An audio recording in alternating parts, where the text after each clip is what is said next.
Good evening and thank you for joining us tonight. Well, we've got a rare sight expected in the skies over the Quad Cities area tonight.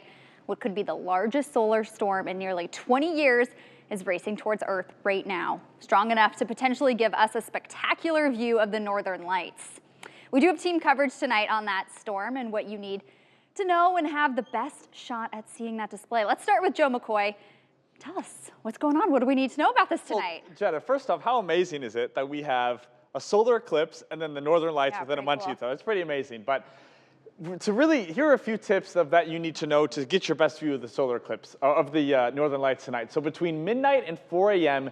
is the optimal viewing time. And a couple of tips. Number one, you need to get away from the metro area as best as you can. You really want to avoid get somewhere where there's as little light pollution as possible. And the Quad Cities Astronomical Society, they say a good place would be the Wapsie River Environmental Education Center that's in Dixon, Iowa.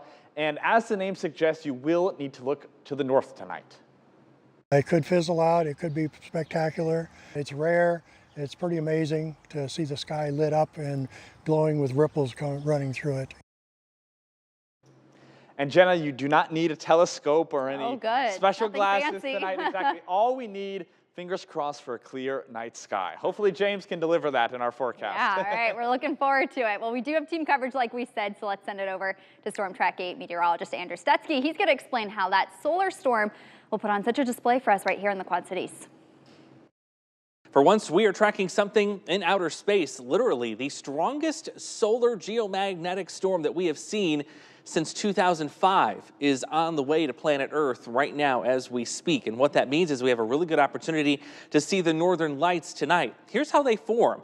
Earth is surrounded by a magnetic field, but that field is actually weakest at the poles, the north and the south pole. So when we get this eruption of energy that is filled with electrons and protons from the surface of the sun, the solar wind carries that energy right into Earth. And of course, that gets absorbed and then magnified by that weaker magnetic field at the poles, allowing us to see the northern lights, or the Aurora Borealis. We measure the strength of that solar storm with something called the KP index. And as long as that index is at a 7 or above, we have a good opportunity to see it here in the Quad Cities. Right now, the forecast is an 8, and that will be highest between midnight tonight and 4 o'clock tomorrow morning. As always, you want to get away from light pollution, go out to the countryside, maybe in a small hometown, and look to the north. Hopefully the clouds will stay clear, and if you have a nice camera, you should be able to capture some really amazing northern lights displays tonight. All right, thanks, Andrew. Well, that solar storm also has the potential to disrupt power and communications this weekend.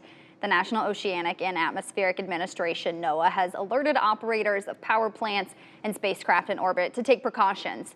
NOAA says the storm could produce northern lights as far south as Alabama and northern California. Now, for all of you planning to catch a glimpse of tonight's light show, and if you do, send us your photos for a chance to be featured tomorrow on Good Morning Quad.